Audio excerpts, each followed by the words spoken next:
සියලුම ආතරයිටිස් රෝග සඳහා රාජපුර හන්දි තෙල ඔබ සුවෙන් තබයි.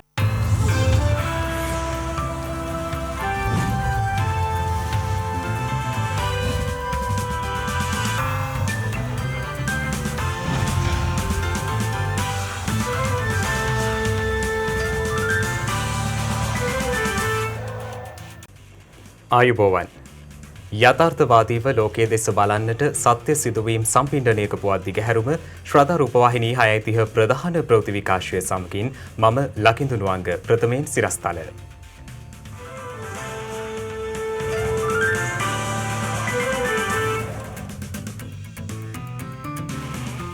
එක්ස්ප්‍රස් පර්ල් නෞකාවේ ගින්න පාලනය කරයි. ගාල්ල මාතර සහ කුරුණෑගල කොවිඩ් එන්නත් කරණය ඇරඹේ. ස්පුට්නික් එන්නත් මාත්‍රා 50,000කුත් අද රාත්‍රියේ දිවයිනට.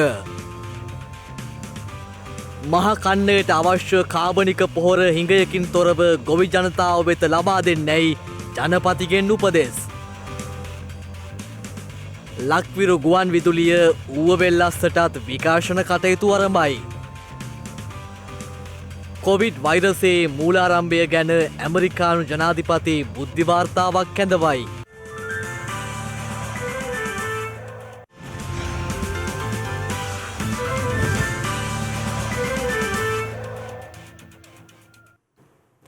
දෙසවනින් නිදහස ගෙනෙන ලක්විරු ගුවන් විදුලියේ මාධ්‍යකරණය තවත් පුළුල් කරමින් ඌව වෙල්ලස්ස පුරවරයටද ලක්විරු ගුවන් විදුලිය ජනගත කෙරුණා.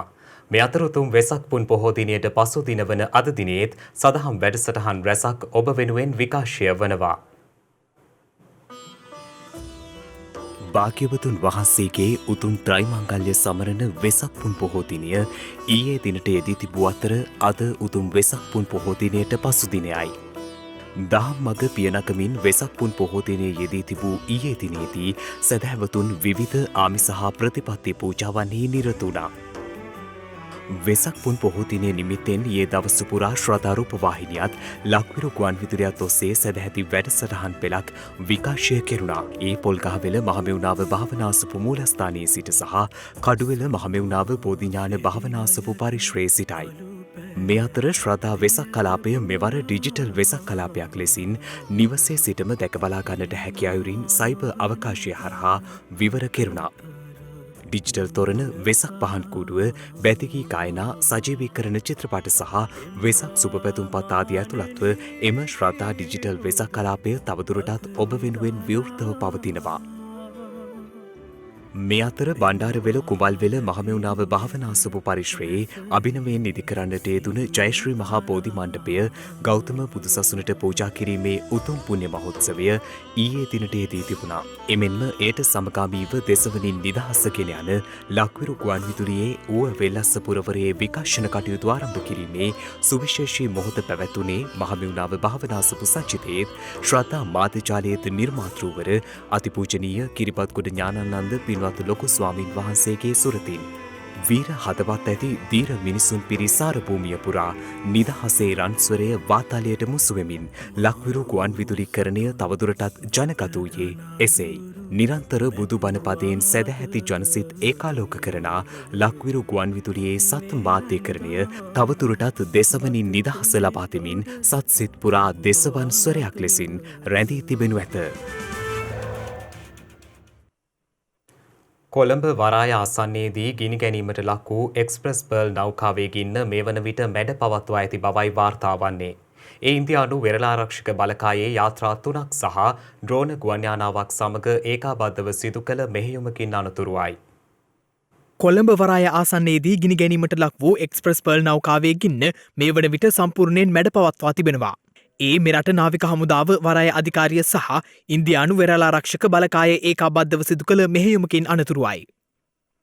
එක්ස්ප්‍රස් පර්ල් නෞකාවේ ගින්න පාලනය කිරීම සඳහා ඉන්දිය වෙරළාරක්ෂක බලකායේ වයිභව් සහ වජ්‍ර නෞකාව මෙන්ම ඩෝනිය ගුවන් යානයක් ගින්න නිවීමේ ඒකාබද්ධ මෙහෙයුමට ඊයේ දිනේ එක් වුණා. නීතිපති දෙපාර්තමේන්තුවත් එක්ක මේ සම්බන්ධයෙන් සාකච්ඡා පවත්වනවා. අපේ පරිසරයට හානි සිදුවීමත් අපේ සමුද්‍රයට යම් හානි සිදුවීමක් තියෙනවා නම් ඒ සම්බන්ධයෙන් ඒ නව් අයිතිකරුවන් එක්ක අපි කොහොමද මේ රක්ෂණ සමාගම් එක්ක අපිට වෙලා තියෙන අලාභහානිය පියවා ගන්න කියන කටයුතු කරනවා. මේ අතර ගිනි ගැනීමට ලක් වූ එක්ස්ප්‍රස් පර්ල් නෞකාවෙන් මුහුදට වැටුණු සුන්බුන් වත්තල ප්‍රීතිපුර සිට මීගමුව දක්වා වන වෙරළ තීරයට ඊයේ අලුයම සිට ගොඩගසමින් පවතිනවා. පසුව ඒ අවට ජනතාව එම ද්‍රව්‍ය රැස් කිරීමට කටයුතු කිරීමත් සමග සමුද්‍රීය පරිසර ආරක්ෂණ අධිකාරිය විසින් දැනුම් දී ඇත්තේ අදාළ කොටස් ශරීර සෞඛ්‍යයට අහිතකර බැවින් ඒවා ස්පර්ශ කිරීමෙන් වළකින ලෙසයි. මූලිකවම ඊයේ දිනේ වෙනුවට අපි දැනගන්න ලැබුණේ දික්කෝවට සිට කොච්චිකඩේ එහෙම නැත්නම් මීගමෝ දක්වා වූ ප්‍රදේශය කියලා. නමුත් අද වෙනකොට අපිට දැනගන්න ලැබුණේ එතනින් එහාට ගිහිල්ලා බැල්ලවත්තට බම්බලපිටිය සහ අඟුලාන මොරටුව දක්වාම රට පහළ දෙසටත් අපද්‍රව්‍ය ඒ විදිහටම ගලාගෙන ගිහිල්ලා තියෙනවා. ඒකම උඩ මහෝය හලාවතට යනකම්ම වෙරළ තීරයන් අපවිත්‍ර වෙලා තියෙනවා. තාමත් කනගාටුදායක ආකාරයට වෙරළ තීරයන් අපවිත්‍ර වෙලා තියෙනවා. මේවා පිරිසුදු කරන්නම හැදෙන අපිට ලොකු ශ්‍රමයක් දරන්න වෙනවා. ලොකු කාලයක් පිරිසක් යොදවන්නට වෙනවා. ලොකු හානියක් වෙලා තියෙනවා කියන්න පුළුවන්. කෙසේ නමුත් එසේ නෞකාවෙන් ගොඩ ගැසූ බහණ්ඩ පුද්ගලයන් විසින් එක්රැස් කරනු දක්නට ලැබුණා. ඒ අනුව එලෙස බහණ්ඩ එක්රැස් කරන ලද පුද්ගලයන් 8 දෙනෙකු මේ වන විට අත්අඩංගුවටගෙන ඇති බවයි පොලිස් මාධ්‍ය ප්‍රකාශක නියෝජ්‍ය පොලිස්පති අජිත් රෝහණ මහතා පවසන්නේ. ඊයේ දුංගාල්පිටිය පොලිසිය මගින් එම එකතු කරන ලද ද්‍රව්‍ය ප්‍රවාහනය කරමින් සිටි පුද්ගලයන් දෙදෙනෙක් ලොරියක් සමග අත්අඩංගුවටගෙන තිබෙනවා. ඊට අමතරව පමුණුගම් පොලිස් ස්ථානයේ මගින් තවත් පුද්ගලයන් 30 දෙනෙකුත් කොච්චිකඩේ පොලිස් ස්ථානයේ මගින් තවත් පුද්ගලයන් 30 දෙනෙකුත් ඇතුළු පුද්ගලයන් 8 දෙනෙක් ඊයේ දින අත්අඩංගුවටගෙන තිබෙනවා. වෙරළ තීරය වෙත යාමෙන් වළකින්න, එම භාණ්ඩ එකතු කිරීමෙන් වළකින්න ඒවා මනුෂ්‍ය ශරීරයට අහිතකර විය හැකි, ඒ වගේම සෞඛ්‍ය ආරක්ෂිත ක්‍රියාවලියට පටහැනි විය හැකි. ඒ නිසා නිවසේම රැඳී සිටින්න එවැනි ක්‍රියා සිදු කළහොත් ඒ අය අත්අඩංගුවට ගැනීමට සිදු වෙනවා. මේ අතර සමුද්‍රීය පරිසර ආරක්ෂණ අධිකාරිය සභාපතිනි නීතිඥ දර්ශනී ලහඳපුර මහත්මිය සඳහන් කර ඇත්තේ මෙම තත්ත්වයක් සමග ඇතැම් ප්‍රදේශවලට අම්ල වැසි ඇතිවීමේ අවධානමක් පවතින බවයි. එමෙන්ම නෞකාවේ ඇති වූ ගින්න හේතුවෙන් සාගර පරිසර පද්ධතියට හානි සිදුව ඇද්ද යන්න පිළිබඳව ජාතික ජලජ සම්පත් පර්යේෂණ සහ සංවර්ධන නියෝජිත ආයතනය විසින් පර්යේක්ෂණ ආරම්භ කර තිබෙනවා. ඒ පිළිබඳව අදහස් දක්වමින් එම ආයතනයේ අධ්‍යක්ෂ ජනරාල් ආචාර්ය පාලිත කිත්සිරි මහතා සඳහන් කර ඇත්තේ ඒ සඳහා විශේෂ කණ්ඩායමක් යොමු කර ඇති බවයි. එමෙන්ම ඉදිරි දින දෙක ඇතුළත එම පරීක්ෂණ වාර්තාව ඉදිරිපත් කළ හැකි බව පාලිත කිත්සිරි මහතා වැඩිදුරටත් සඳහන් කළා. මේ අතර අදාළ නෞකාවේ ගින්නට හේතු රසායන ද්‍රව්‍ය කාන්දුව ආරම්භ වී ඇත්තේ මෙරට මුහුදු සීමාවේ සිට සැතපුම් දහස් ගණනකට දුරින් බවයි එම නෞකාවේ කපිතාන්වරයා සඳහන් කළේ. මේ සොයා බැලීම ඒ පිළිබඳව. කොළඹ වරායට නාවික සැතපුම් 9.5ක් දුරින් ගිනි ගැනීමට ලක්ව ඇති එක්ස්ප්‍රස් පර්ල් නෞකාව කොළඹ වරායට පැමිණීමට පෙර ඉන්දියාවේ සහ කටාර් රාජ්‍යයේ වරායන් දෙකකට ඇතුල්වීමට අවසර ඉල්ලා තිබෙනවා. නමුත් එම වරායන් දෙකෙන්ම මෙම නෞකාවට ඇතුල්වීම සඳහා අවසර ලබා දී නැහැ. කෙසේ වෙතත් පර්ල් නෞකා සමාගමේ විධායක අධ්‍යක්ෂවරයා ලොව නාවික කටයුතු පිළිබඳ තොරතුරු වාර්තා කරන ස්ප්ලෑෂ් වෙබ් අඩවියට ප්‍රකාශ කර ඇත්තේ මෙම නෞකාවේ ගින්නට හේතුව ඒ තුළ ප්‍රවාහනය කරමින් තිබූ රසායනික ද්‍රව්‍ය කාන්දුවක් බවයි. කෙසේ වෙතත් නෞකාවේ බහලුමක රසායන කාන්දුවක් සිදුවන බව හඳුනාගත් නැවේ කපිතාන්වරයා කටයුතු කරන්නේ මුලින්ම නෞකාව කටාර් රාජ්‍යයේ හාමඩ් වරායට ඇතුළත් කරන්නට. නමුත් ඒ සඳහා ඔහුට කටාර් රාජ්‍යයේ හාමඩ් වරායෙන් අවසරය හිමි වෙන්නේ නැහැ. ඉන් අනතුරුවයි නෞකාවේ කපිතාන්වරයා කටයුතු කරන්නේ අදාළ නෞකාව බටහිර ඉන්දියාවේ හසීරා වරායට ඇතුළත් කරන්න. ඉතින් ඔහුට හසීරා වරායෙන්ද ඒ සඳහා අවසර හිමි වෙන්නේ නැහැ. ඉන් අනතුරුව නෞකාවේ කමිතාන්වරයා කටයුතු කරනවා අදාළ නෞකාව එහි මීළඟ ගමනාන්තය වන ශ්‍රී ලංකාවේ වරායට ඇතුළත් කරන්නට. ඒ අනුවයි අපි ශ්‍රී ලංකාවේ කටයුතු සම්බන්ධව අදාළ නෞකාවේ නියෝජිත ආයතනයෙන් මේ පිළිබඳව විමසීමක් කරන්නට තීරණය කළේ. ඒ අනුව අදාළ නියෝජිත ආයතනය සඳහන් කළේ නැවේ අදාළ රසායන ද්‍රව්‍ය කාන්දුව පිළිබඳව නැවේ කපිතාන්වරයා සිය ආයතනය දැනුවත් කළ බවයි. ඉන් අනතුරුව ඊට අදාළ පියවර ගැනීම සඳහා අදාළ සමාගම ඒ පිළිබඳව අදාළ අංශ දැනුවත් කර තිබෙනවා. නමුත් එම සිදුවීම් අතරතුරදී මෙලෙස නෞකාවේ ගින්න හටගත් බවයි නියෝජිත ආයතනය වැඩිදුරටත් සඳහන් කළේ. කෙසේ වෙතත් ඒ වන විට නෞකාව තුළ ගින්නක් ඇතිවීමේ අවදානමක් මතුව තිබූ බව නෞකා සමාගමේ අධ්‍යක්ෂවරයා පිළිගෙන ඇති බවයි වාර්තා වන්නේ. අද උදේ වෙනකොට වරාය නිලධාරීන්ගෙන් සභාපතිතුමාගෙන් වාර්තාවක් ඉල්ලුවා මේ අවසන් වරාය ඒ වරායේදී ගත්තා වූ තීන්දුව තීරණ මොනවද ඊට එහා තිබුණු වරාය මොකද්ද ඒවා ගත්තා වූ තීන්දුව තීරණ මොනවද කියලා වාර්තාවක් මම ඉල්ලලා තිනවා මේ සම්බන්ධයෙන් මොකද්ද සිද්ධ වෙලා තියෙන කියලා බලන්න. මේක නීත්‍යානුකූලව අපේ වරායට පැමිණි නෞකාවක්. ඒ වගේම අපේ වරායට පැමිණෙන්නට සැලසුම් කරලා තිබෙන නෞකාවක්. මෙම නෞකාවේ තිබෙනවා බහලු 12ක් හෝ 14ක් ශ්‍රී ලංකාවේ සමාගම් වලට ඔවුන්ගේ නිෂ්පාදන කටයුතු වල සඳහා භාණ්ඩ ගෙනාවා. මේක අනීතිකව ආපු නෞකාවක් නෙමෙයි. ඒ වගේම අපි වෙන වරාය වලින් ගන්නේ නැති නිසා අපි ගත්තත් නෙමෙයි. ලෝක නාවික දත්තවලට අනුව මේ ආකාරයෙන් නෞකාවක් ගිනි ගැනීම සෑම සති දෙකකට වරක්ම ලෝකයේ කොතැනක හෝ තැනක සිද්ධ වෙනවා. ඒ සඳහා බලපාන ප්‍රධාන කාරණා 3ක් ඔවුන් පවසනවා. ඒ තමයි ගල්ලංගුරු සහ බැටරි ආශ්‍රිත ප්‍රවාහන කටයුතු වලදී සිදුවන අධික උෂ්ණත්වයේ ඉහළ යාම. අනිත් කාරණාව තමයි මේ ආකාරයෙන් රසායනික ද්‍රව්‍ය කාන්දු වීමක් නිසා සිදුවන අනතුරු. ඒ අනුව මෙවැනි තත්ත්වයන් අනාගතයේදී වුණත් අපේ රට තුළ ඇතිවෙන්නට පුළුවන්. මෙවැනි තත්ත්වයක් හමුවේ අපේ බලධාරීන් කටයුතු කරන්නේ මොන ආකාරයෙන්ද කියන වග පිළිබඳව ඔවුන්ට අවබෝධයක් තිබිය යුතුයි. අද දිනේ තවත් කොවිඩ් ආසාදිතයින් 1782 දෙනෙකු මෙරටින් හඳුනා ගැනීමත් සමග මෙරට සමස්ත කොවිඩ් ආසාදිතයින් සංඛ්‍යාව 1,74,062ක් දක්වා ඉහළ ගියා. ඊයේ හඳුනාගත් ආසාදිතයන් අතරින් 2325 දෙනෙකු අලුත් අවුරුදු කොවිඩ් පොකුරෙන් හඳුනාගෙන ඇති අතර විදේශයන්හි සිට පැමිණි 52 දෙනෙකුද ඒ අතර වනවා. එලෙස වාර්තා වූ ආසාදිතයන් අතරින් 573 දෙනෙකු කොළඹ දිස්ත්‍රික්කයෙන් වාර්තා වී ඇති අතර ගම්පහ දිස්ත්‍රික්කයෙන් ආසාදිතයන් 530 දෙනෙකු වාර්තා වී තිබුණා. මේ අතර මුඛ ආවරණ පැළඳීමේදී වඩා වැදගත් වන්නේ මුඛ ආවරණ දෙකක් පැළඳීම නොව පළඳින මුඛ ආවරණයේ නියමිත ආකාරයෙන් පැළඳීම බව සෞඛ්‍ය සේවා නියෝජ්‍ය අධ්‍යක්ෂ ජෙනරාල් හේමන්ත හේරත් මහතා පවසනවා. පළඳින මුඛ ආවරණවල ආරක්ෂාව ලබාගත හැක්කේ ඒ මුඛ ආවරණය සාදා තිබෙන පර්පස් එක. එහෙමත් නැත්නම් යම් අරමුණු කරගත් ක්‍රියාවලිය වෙනුවෙන් අපිට මේවා දෙකක් පැළඳීම හරහා බරපතල වාසියක් ලබා ගැනීමට පුළුවන් බවක් විශේෂඥ මතයේ ගැබ් වෙලා තිබුණේ නැහැ. මුව ආවරණ ඒවා පැළඳීමට නියමිත කාර්යයන් සඳහා සහ නියමිත පැළඳිය යුතු ආකාරයට ඒක පැළඳීම තමයි වඩා වැදගත් වෙන්නේ මුව ආවරණ දෙකක් පැළඳීමට වඩා. මේ අතර ඊයේ දිනේ තහවුරු කළ කොවිඩ් මරණ 29ත් සමගින් මෙරට සමස්ත කොවිඩ් ආසාදිත මරණ සංඛ්‍යාව 1298ක් දක්වා ඉහළ ගියා. ඒ අතර මැයි 20 වැනිදා සිට 25 වැනිදා දක්වා සිදු වූ මරණ 27ක් ද වන බවයි රජයේ ප්‍රවෘත්ති දෙපාර්තමේන්තුව නිවේදනය කළේ. මියගිය පිරිස අතර බදුල්ල හාලි ඇල ප්‍රදේශයේ පදිංචි වයස අවුරුදු 20ක තරුණයක් සහ 94 හැවිරිදි අඟුරුවාතොට ප්‍රදේශයේ පදිංචි පුද්ගලයෙකුද වනවා. මේ අතර පුද්ගල මරණයක් කොවිඩ් ආසාදිත මරණයක් බවට තහවුරු කිරීම සම්බන්ධයෙන් සෞඛ්‍ය සේවා අධ්‍යක්ෂ ජෙනරාල්වරයා විසින් සියලුම වෛද්‍යවරුන් වෙත විශේෂ චක්‍රලේඛයක් නිකුත් කර තිබෙනවා. ඒ අනුව සිදුවන මරණයක් කොවිඩ් ආසාදිතව මියගිය පුද්ගලයෙකුගේ බවට තහවුරු කිරීම සඳහායි එම චක්‍රලේඛය මගින් වෛද්‍යවරුන් අනුගමනය කළ යුතු නිර්ණායක හඳුන්වා දී ඇත්තේ. ඒ අනුව දීර්ඝකාලීනව රෝගී තත්වයෙන් පෙළෙන පුද්ගලයෙකු මරණයට පත් වූ අවස්ථාවේදී ඔහු COVID-19 ආසාදනය වී ඇති බවට තහවුරු වී තිබුණද එම මරණය වෙනම ගණනය කළ යුතුයි. එසේම ඔහුගේ වෛද්‍ය වාර්තා පරීක්ෂා කිරීමෙන් අනතුරුව COVID-19 ආසාදනය වීම අදාළ මරණයට ප්‍රධානතම හේතුව බවට සාක්ෂි ඇතනම් පමණක් එය COVID-19 ආසාදිත මරණයක් ලෙස තහවුරු කළ යුතු බවයි සෞඛ්‍ය සේවා අධ්‍යක්ෂ ජෙනරාල්වරයා සඳහන් කර ඇත්තේ. කිසියම් මරණයක් COVID-19 ආසාදිත මරණයක් බවට තහවුරු කිරීම සඳහා ලෝක සෞඛ්‍ය සංවිධානයේ නිර්දේශද අනුගමනය කළ යුතු අතර මරණ සහතිකය සටහන් කිරීමේදී එය COVID-19 ආසාදිත මරණයක් බවට සටහන් කිරීම අනිවාර්ය කර තිබෙනවා.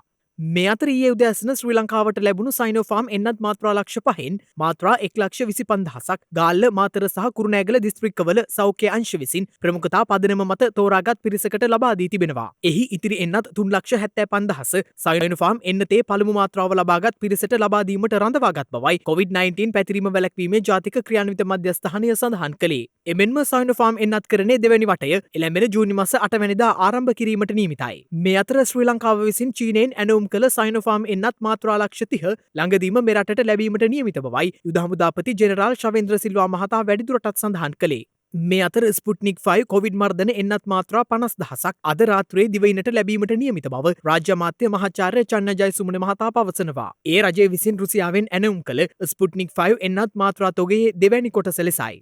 මේ වන විට කොවිඩ් ආසාදිතව රෝහල්වල ප්‍රතිකාර ලබන පුද්ගලයන් සංඛ්‍යාව 28,862ක් වන අතර සුවය ලැබූ සමස්තය දැක්වෙන්නේ 1,47,789ක් ලෙසයි.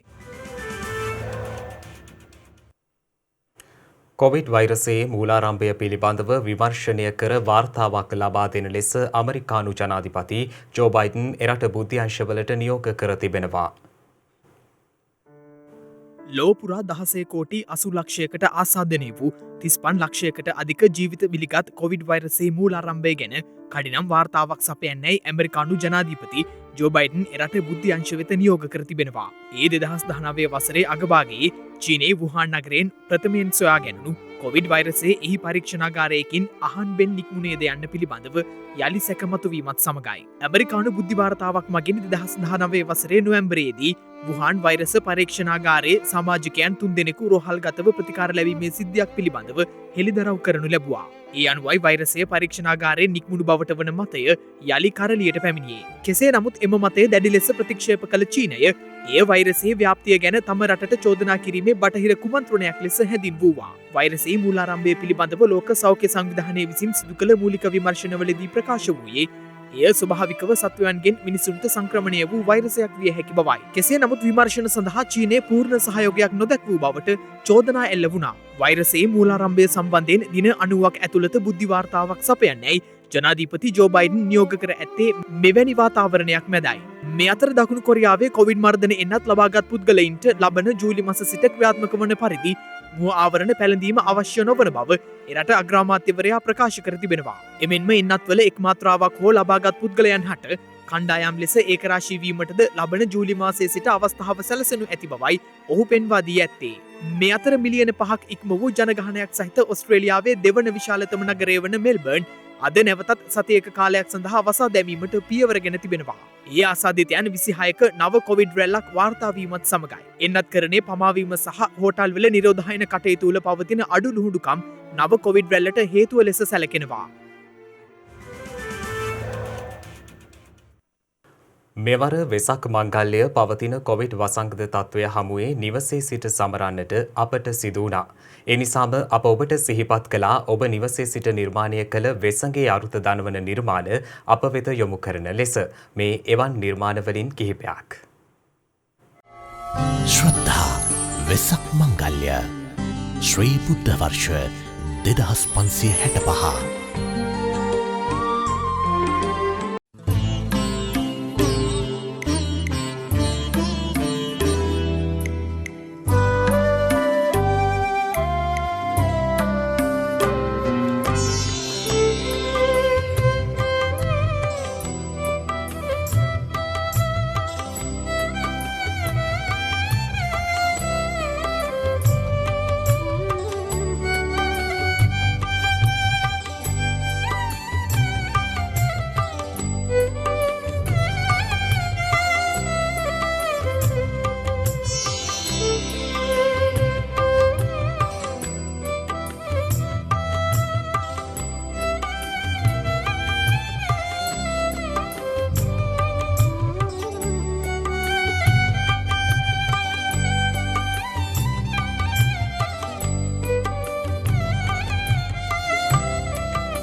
මහකන්නයට අවශ්‍ය කාබනික පොහොර විධිමත් ක්‍රමවේදයක් යටතේ හිඟයකින් තොරව ගොවි ජනතාව වෙත ලබා දීමට පියවර ගන්නා ලෙස ජනාධිපති ගෝඨාභය රාජපක්ෂ මහතා කෘෂිකර්ම අමාත්‍යාංශයේ නිලධාරීන්ට උපදෙස් ලබා දී තිබෙනවා.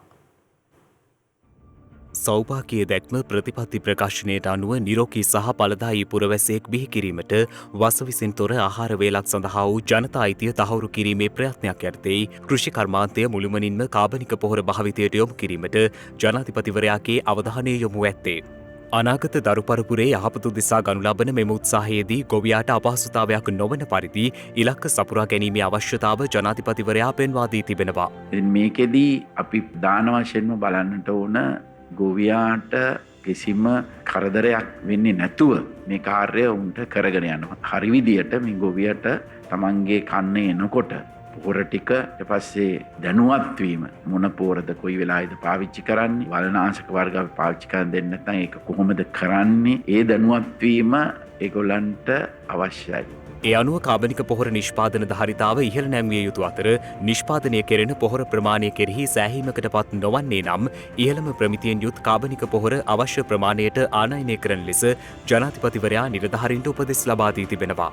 එහිදී පොහොර නිෂ්පාදකින් සඳහන් කර ඇත්තේ කන්න කිහිපයක් ඇතුළත කෘෂිකර්මාන්තයට අවශ්‍ය සමස්ත කාබනික පොහොර ප්‍රමාණය මෙරට දීම නිෂ්පාදනය කළ හැකි බවයි.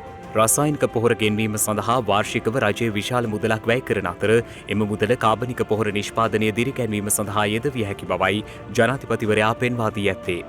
එමෙන්ම කාබනික පොහොර භාවිතය සඳහා දිස්ත්‍රික් මට්ටමින් කෘෂිකර්ම උපදේශකවරුන් සහ කෘෂිකර්ම පරීක්ෂණ නිලධාරීන් දැනුවත් කිරීමට සැලසුම් කර ඇති බවයි ජනාධිපති මාත්‍යාංශය සඳහන් කළේ. මහකන්නයට පෙර ග්‍රාමීය මට්ටමින් පස පරීක්ෂා කර යෙදිය යුතු පොහොර ප්‍රමාණය පිළිබඳ වාර්තාවක් ලබා ගන්නා ලෙසයි ජනාධිපතිවරයා විසින් මෙහිදී නිලධාරීන්ට දැනුම් දී ඇත්තේ.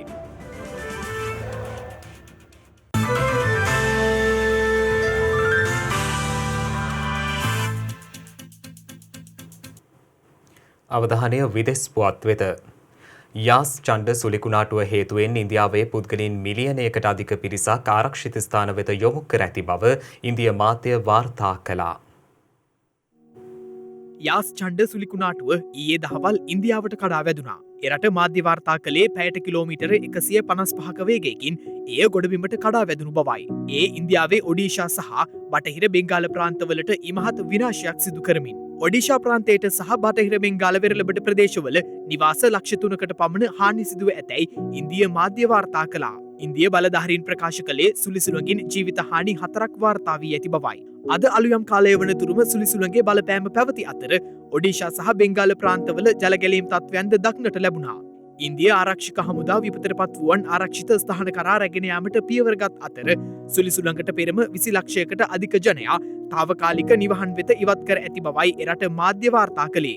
එමෙන්ම අයහපත් කාලගුණ තත්ත්වයේ හේතුවෙන් එරට කාර්ය බහුල කර්ණාටක සහ ඔඩීෂාවල පිහිටි ගුවන් තොටුපළවල් කිහිපයක්ම තාවකාලිකව සිය කටයුතු අත්හිටුවා තිබෙනවා. ඉන්දිය බලධාරීන් පුරෝකථනය කළේ තවදුරටත් වැසි තත්ත්වය ඉන්දිය බලධාරීන් පුරෝකථනය කළේ තවදුරටත් තද වැසි එම ප්‍රදේශවලට ඇදහැලනු ඇති බවයි. එමෙන්ම සුලිකුණාටුව හේතුවෙන් බංගලාදේශයටද බලපෑම් එල්ලවනු ඇතැයි විදෙස් මාධ්‍ය වාර්තා කළා.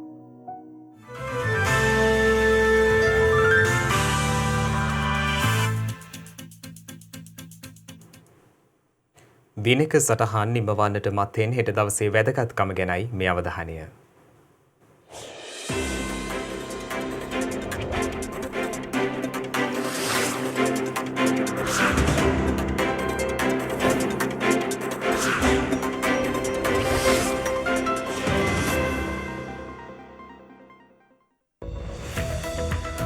හෙට මැයි 28 වැනිදා බුදුදහමේ පුනර්ජීවනය සඳහා අප්‍රතිහත ධෛර්යයෙන් කටයුතු කළ ශ්‍රේෂ්ඨ බහුශ්‍රත සුපේශල ශික්ෂාකාමී යතිවරයාණන් වහන්සේ නමක් වූ පූජ්‍යපාද රත්මලානේ ශ්‍රී ධර්මාලෝක ස්වාමින් වහන්සේ ජන්මලාභය ලබා ඇත්තේ 1828 වසරේ මැයි මස 28 වන දිනයි.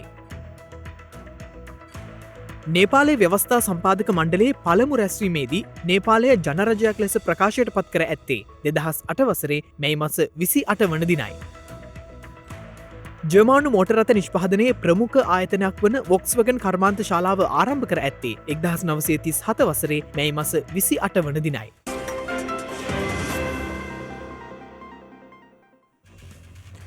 ඒ සමගින් ශ්‍රද්ධා ප්‍රධාන ප්‍රවෘත්ති විකාශය නිමාවට පත්වනවා. හමුවෙමු හෙටත් සවස 6:30ට. තෙරුවන් සරණයි. නමෝ බුද්ධාය. මෙවැනි වැදගත් පුවත් නැරඹීම සඳහා ශ්‍රද්ධා TV News YouTube චැනලය සබස්ක්‍රයිබ් කර සීනුව සලකුණ වන්න.